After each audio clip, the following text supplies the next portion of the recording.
Welcome back to Along the Road. I'm Pastor Josh with the First Congregational Church of Kingston. Across the table from me, this is Katie Johnson. I am the Children's Discipleship Director here at the church. And our guest today is Gwen Citarella. I am the Youth Discipleship Director here at the church. And as you can imagine, over the last couple of weeks, we've been going over life stages of who we are, from infancy to 5, the elementary years.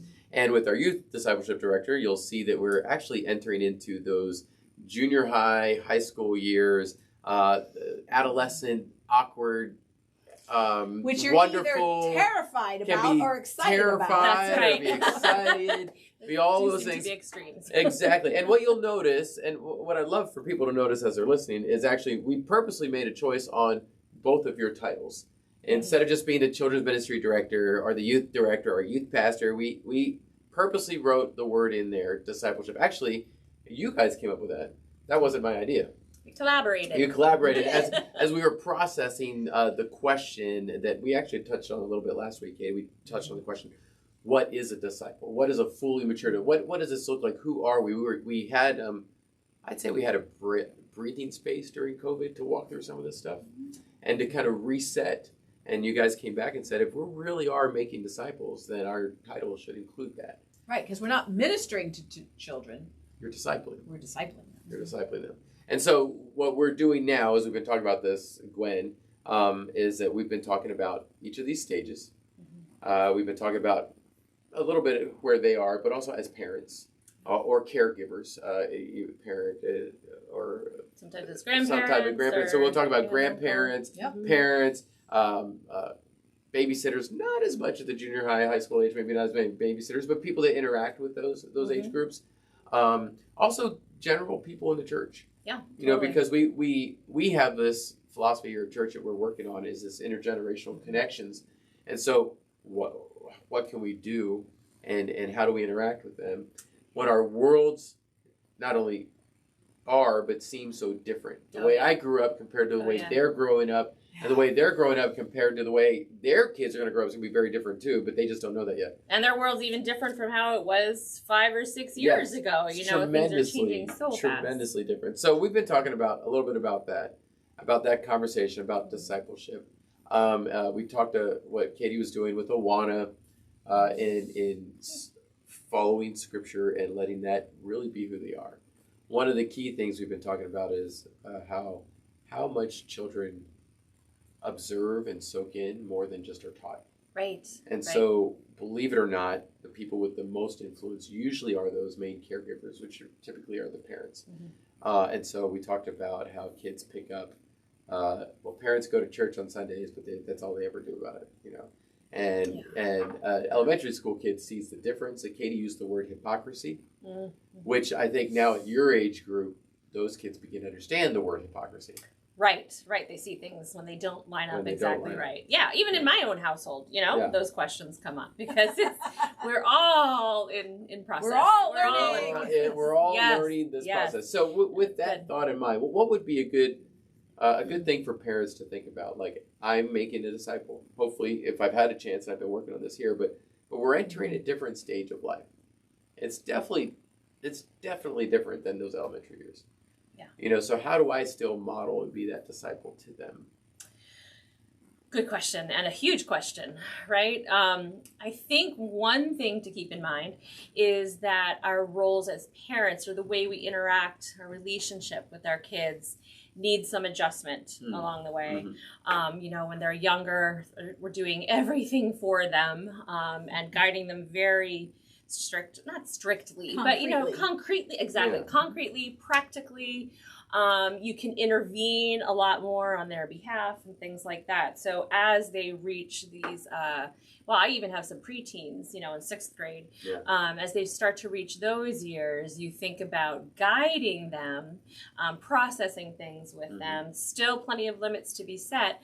But I think there's an organization called access.org. Sure. That we can maybe link to this. They came into existence because they recognize the need for kind of an overarching one long conversation between parents and students throughout these whole years. So I think shifting our mentality to the discipleship is going to be a long process with lots of little things along the way. And how do we, in some cases, you need to maybe repair some relationships. In some cases, you need to keep doing what you're doing or adjust. Yeah. I think nimbleness as parents, and we know how to make those adjustments by trying to have a mindset of curiosity. This is something that will come up for all adults interacting with students, thinking like, okay, why am I seeing this in their world? Why am I seeing this in their behavior? Why am I seeing this even from them on a Sunday versus a weekday, or a curiosity sort of thing? That's something that's meant a lot to me. I learned that that little tidbit from an Orange workshop. Yeah, I think it was Kristen Ivy who did a whole talk on that. And instead of coming from a place of like judgment, you're curious about things. So that's something that has really stuck with me that I think is very valuable. So it sounds like, correct me if I'm wrong, there's we hopefully, Katie and I talked about opening that conversation when kids are curious and they ask questions when they're younger. Yep. But now you're just maintaining the curiosity, because when they're younger, you can also set a limit and be like, okay, that's done. Or this is the stop point and we're done here, and you just have to, because one, I'm the adult and you're safe, and no, you cannot just run around in a parking lot. Absolutely. You can ask me all you want, but it's not happening. Right, and those limits are still appropriate.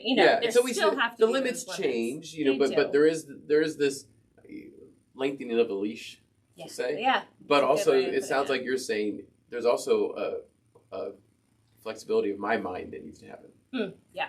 Which is really hard. And that helps them understand that you're interested in them and that you care and that because you're curious. And now they're like, oh, okay, they're not just trying to tell me what to do. They want to understand things from my point of view. Right. And that is relationship capital. You invest that into that relationship and can draw back from that. So as things come up,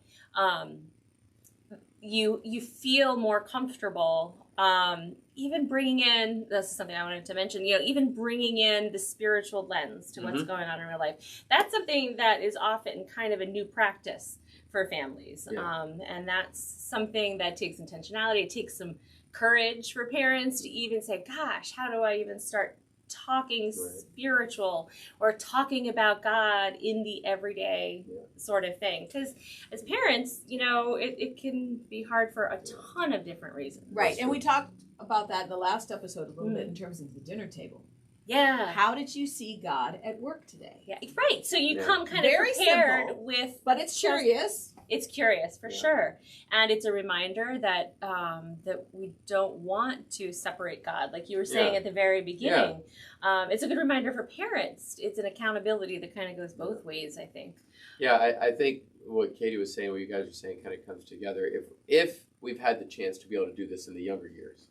Yeah, that makes it easier. It sets us up for the older years. It makes it easier. It makes it easier because they're used to hearing the "Where did you see God today?" and coming up with answers. And as I was saying with Katie last week, I was like, I'm waiting for the child to start to change from the same answer every time I see this way to like I see their mind expanding. Adolescents coming out, they start seeing things in a different light. Oh, they start questioning. Oh my goodness, questions that are different than the 4-year-old why questions. Now it's different. These are how come, or what's going on, or in our world, there's so many things in our world that are not according to what God would want. Yeah. And not only not like in our world, murder is wrong. Period. God states it's wrong, but also the general public thinks it's wrong. It's an agreed upon and value. So that's an easy one. Right. But there are other things in our world that are clearly against Scripture, against the holiness of God for someone that walks with God, that are completely celebrated. And it doesn't matter. I don't think it matters tremendously whether they're in a public school or a private school or a Christian school, because I believe in a Christian school, it's just it may be celebrated less, but the general kids could still be having it. So they're still dealing with that. But they're so celebrated, and then they come home or they hear this, and as you said, you're just like, No, instead of opening that question. Yeah.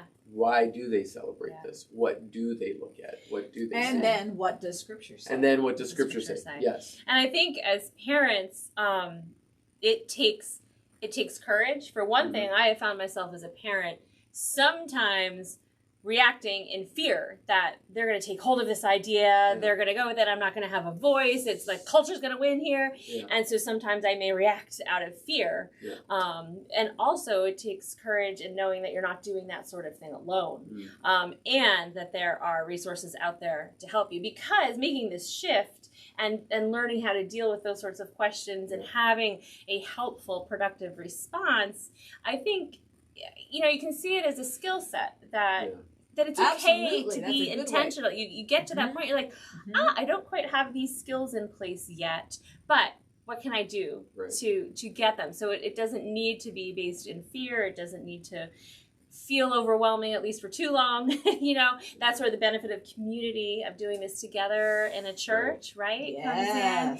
And like, oh my gosh, your kids are the same age, how are you handling this? Have you run across this yet? Your kid just passed this age, and I'm in that now. That's hugely valuable to have those inter-age relationships. But does that courage, I'm assuming, I think that's true, but does that courage include, I always think, maybe it's because of my personality, I think the courage to admit I don't know. Yeah, huge, yes. It is. Okay, that's good. It is huge, because on a number of different levels, I think the most important one is that authenticity in the relationship with your kid, when you can be honest enough to say, I don't really have an answer for that. I haven't thought it through. And I think, and we talked about this a little bit last week with Katie saying, we have to take the time to decide what does a disciple look like. I know you guys have done that as a goal, but as a parent, thinking, what is the goal? What does success actually mean? Not just in life, but in as a believer. And they can be two different things. Success as a believer, success in life, and how that all works out. But to have that courage to sit there, and for me to sit there and look at some of the topics that are in the world today. And to not just get angry, because that's usually my first reaction, like you're saying. Get through that stage. Get through that stage. Well, there are some things, especially in the sexual world and the gender identity world right now, and you look at the Scripture and you go, wow, that's way off. Now I need to take the courage to actually process a thoughtful, mindful response. Yes. And not a response as in a thoughtful, mindful response. This is what it says, but where does Scripture in this? Where does this lay? What happens when I interact with this? Right. And correct me if I'm wrong, with that child of mine, junior high, high school, whatever, to say, I'm working through this. Yeah. This is where what do you see? I'm working through this. This is what the left says. This is what the right says. Here's where I'm seeing Scripture, which I think are all different, by the way. I know. Everybody is, I think the courage to say, let's work through this, as opposed to, this is just my answer and you better take it. And you're setting the example of what it means to walk the faith, to live as a Christian, and using the Scripture as your resource, and being thoughtful and praying, going to God. That's a very powerful example. So maybe you'll get to a great answer or the right answer, but the process is also valuable. God has really taught me along the years that process is where he. Well, I think that's extremely important, because the answer usually is way more than either the far left or far right say. They ideological. They put things into such a black or white, and it is so much deeper in so many levels. And if we can at least have the courage, and I'm hanging on that word, to wrestle with that ourselves and to show that. At age-appropriate levels. I'll show that differently to a 6th grader than I would a 12th grader. You're going lots to. of different and you're going to walk through that differently. And then in the next stage, in young adulthood, you're going to walk through that differently too. And how loving that person as well, even if you don't agree with the choices they have made. So you show your thought process plus your hands-on process, how you interact with the world too. I think that's extremely important. That brings up, I shared this article last week, and you can read it if you want, but this is the Awana stuff that Katie does. we have a link. We'll do a link again. They have these little talk about things. And this is just why do people suffer? Extremely important. And at elementary, that's one question. At junior high, it's another. And senior high, it's another. But the basis of this, I think at almost any age group, could be written for any. Yeah, it's talks about where it is. But it gives you a resource. I know you mentioned Orange and you mentioned Access. And this is another one. So that what I want to say with this, whether it's suffering, I mentioned, the gender identity thing, that we are willing to at least speak about difficult topics. Right. How often in the house do we not? Because where do you want your kids to get their information? Do you want them to come to you, or do you want them to go to their peers? Right.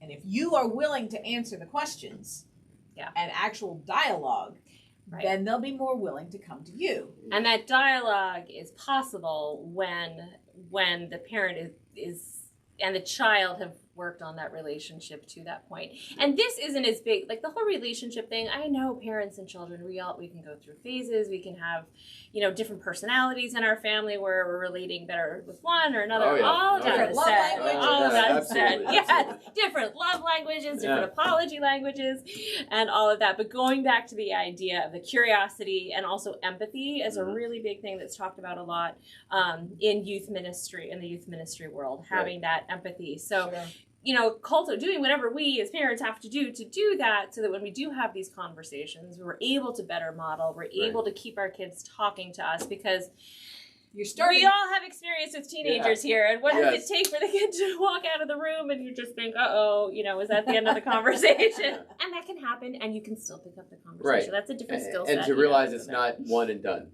Yes, not one and done. Especially on these big topics. Especially on the big topics. But I think it starts with the smaller things. You mentioned, connecting with them, speaking spiritual things with them at the table. We've talked about that. But prayer is another thing we talked about last week and this week. And I think I even talked about it the week before where, when they're infants and when they're elementary, we go in and we pray with them. We pray out loud. And I asked Katie this, and I'll ask you the same question.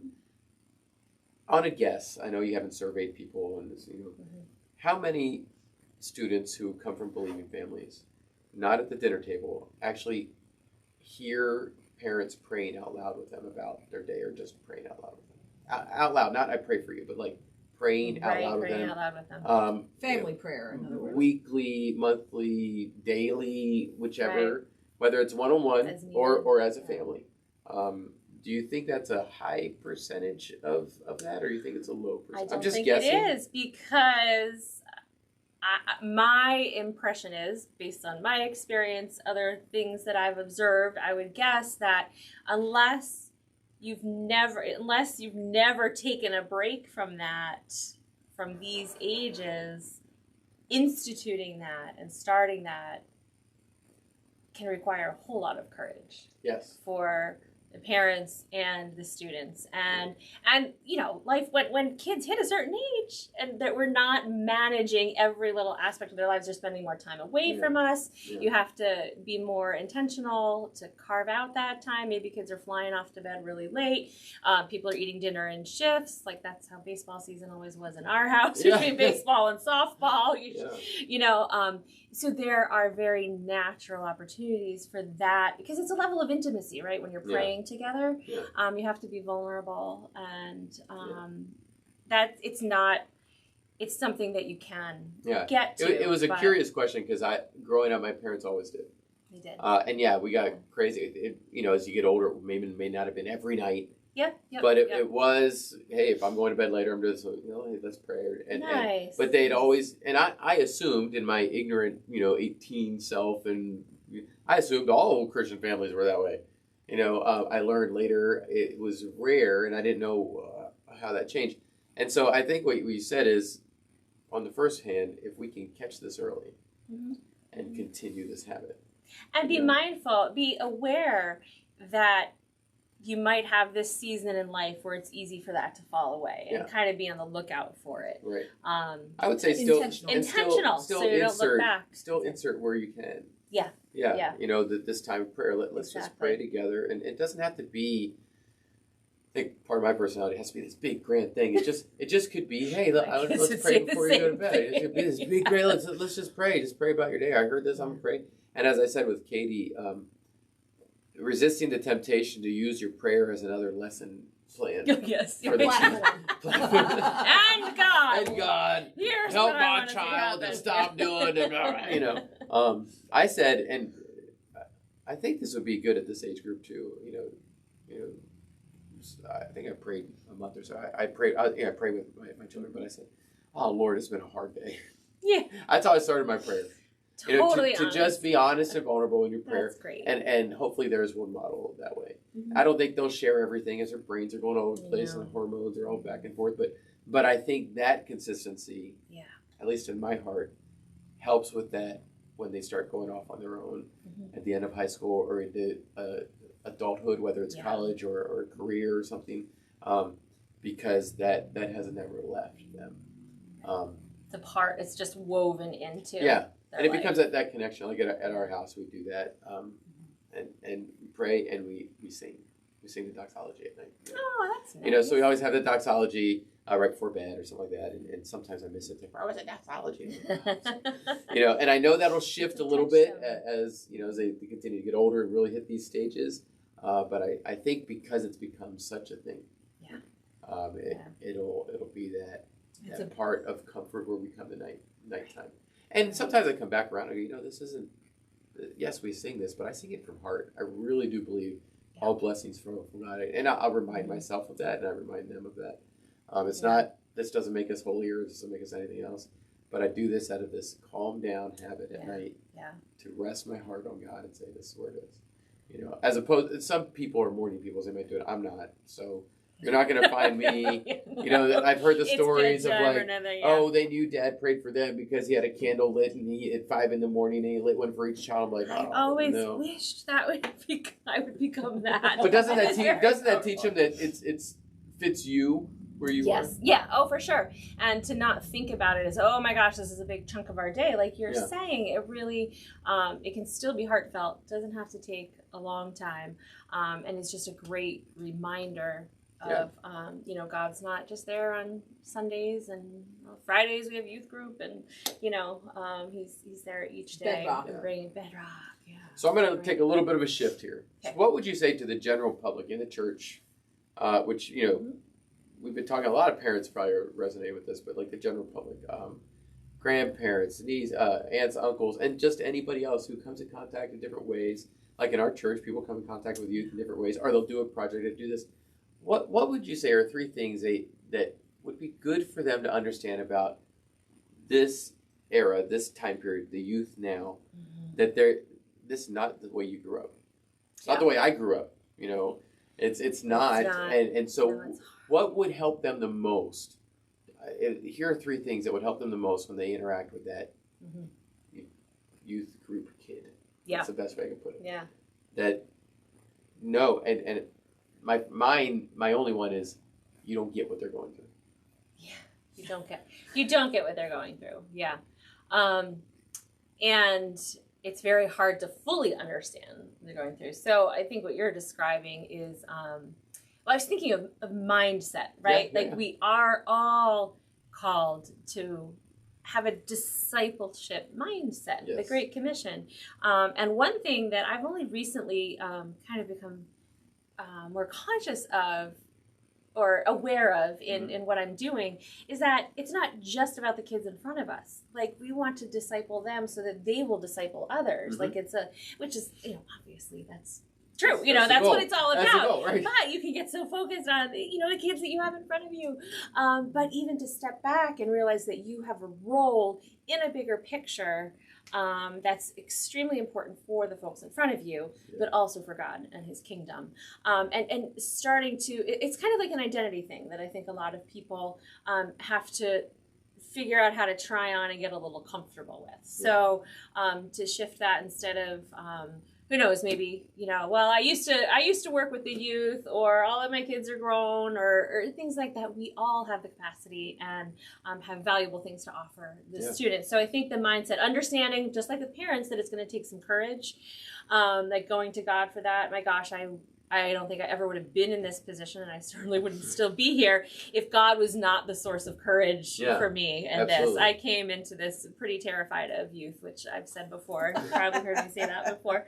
But God can provide. He will provide that. So along with the whole, you don't know what they're going through, it's hard. Even I have to sometimes remind myself to not come from a place of judgment, which is also hard. When I do have to establish some boundaries and limitations. Well, and yeah, things we do like have that. that, but not free willy. No. So short of that. But you have part of. I think you've said that twice. I think part of why we have judgment is I don't know what they're going through, but I've been there. And empathy. So I'm saying you're going to make this mistake, and I'm trying to help you not make this mistake. But I do believe, and there was someone on public radio about a year ago was talking about this, like that those junior high years. There's like those are the years to let them fail at a class, let them flop on their face. Yeah. They need that, and you don't prop them up. Don't let them get the F. And I was listening to that, going, I don't want to do that. I can't let them get an F. Like that's not possible. But the judgment would be like, get your work done, do this so you don't get the F, but let them get the F. Yeah. And then come in and then come in and be like, okay, I'll help you.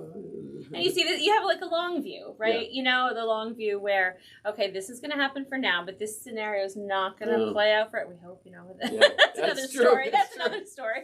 But if we go like the way it's kind of supposed to work, you let them experience that, you help them process that, and it kind of changes who they are on the inside is what you're after, right? Yeah. Right. Because you want them to become independent of you. Yeah. You want them to mature to the point where they don't need you saying, got to get the work done or you're going to fail. Yeah. They're going to be self-motivated. So letting them have some of those experiences and understanding that it's not all a gift. Yeah. Right. It requires work. Right. And I think I take that, but I also take independence two ways. I take it that way as good, but I also take it I don't want them to be independent because biblically we are not independent. Interesting. Biblically, we are a body of the body is the church. We are under Christ, and we are interdependent on one another for growth. We have independence, but He drives us into a relationship, just like the Trinity is part of a relationship. We are driven into a relationship with Christ and others. So I want my child to move out of the house. I want my child to do their own laundry, to do their things. I want that type of independence, but I want them to understand that there is a spiritual interdependence that we have with each other.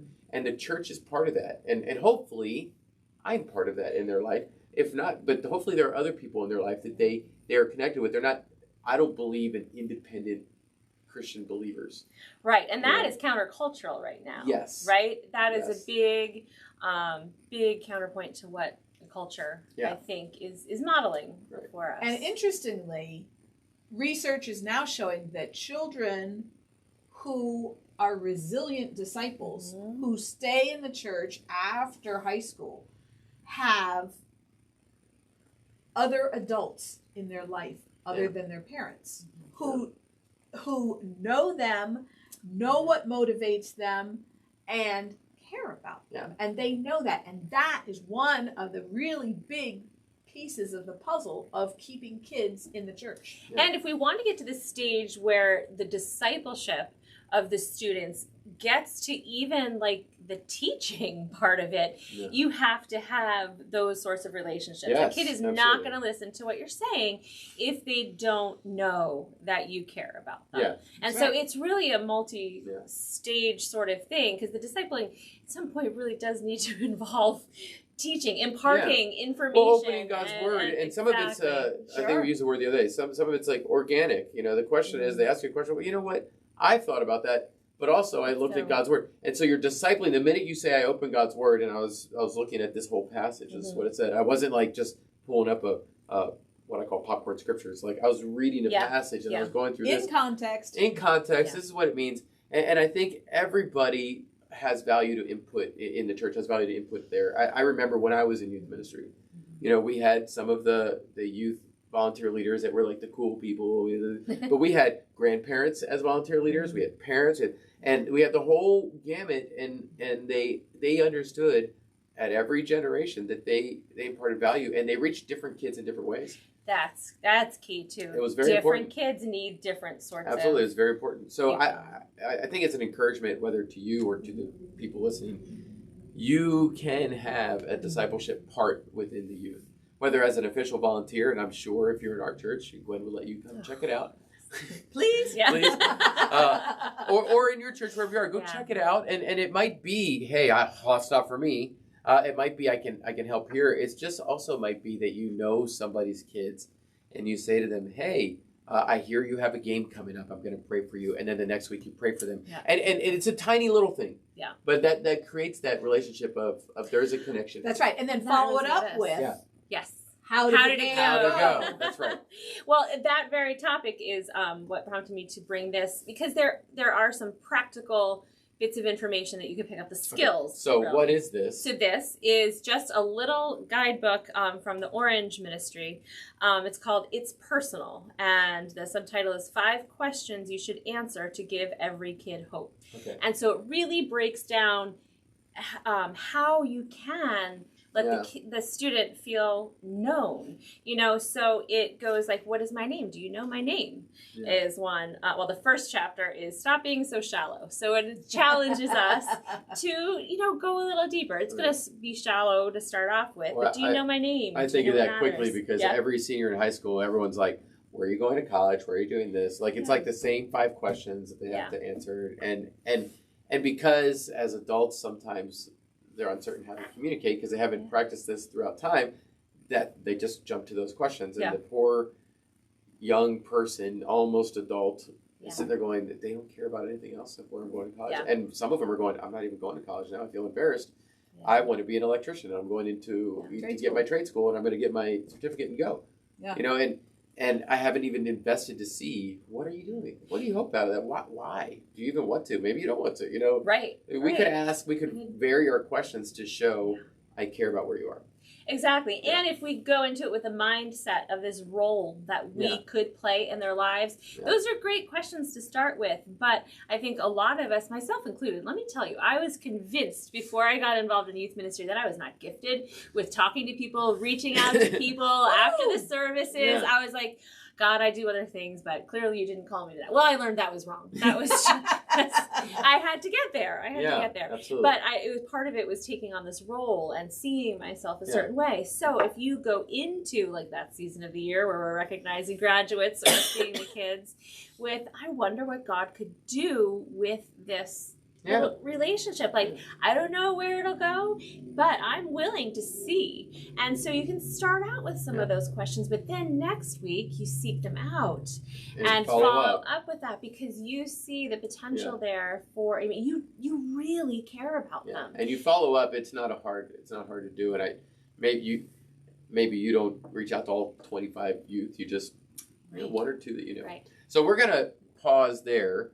The rest of that book, you'll have to give me the link. I'll put it in the description. And if anybody, you want to know it, the link will be in the description. And so you can curiously go find out for yourself. And there's more, right, Katie? Like, if anybody's curious about how to build those discipleship muscles, we have got other resources for you too. Yeah. Yep. Well, it's been a pleasure having you with us. Thank you for inviting me. It's been absolutely, and I love this age group. And then next week we're talking about the young adult age group, and then we're going to actually talk into retirement age group. Like I think there's a large shift, and in every stage of life, there are things we have to process in discipleship and learn. Oh yeah. So if anything, we've learned that we need to be courageous in our view of how we disciple, what that means, how we connect with them. Yeah. And it's everybody's. It's everybody has a role in the body of Christ. Everybody has a role, and it'll look different for different things. I don't want to say it looks the same for everybody. Right. And I think I would say if we are not intentionally discipling them in the Word of God, then they're being discipled in something else. Yeah. Can I say one other thing that I really wanted to say? I know we probably been here. It's fine. One other thing that is a pitfall that I have to guard against, that we all have to guard against as we are maybe getting comfortable with this. We need to be intentional and strategic, but we cannot see the students as problems to be solved. No. Or things to be fixed. They're not things. They're people. They are on a journey. Yes, they're on a journey. They are not problems to be solved or a project or something like that. So it's a person to relate to. Nice. Yeah, it's a person to relate to. And Yeah. that's something to keep in mind as we go through this. Well, let's end with that. Let's keep that in mind, that they are people to be related to, even if you don't get them at this time. Oh, my. It's okay. Understandable. But if you're curious, you will get them. You will get them. You will learn, and you will try. But until then, keep walking this journey. Keep asking the questions. You can drop comments in there. We'd love to hear from you. And I hope you have a wonderful week. Thank you very much. Thank you. Bye.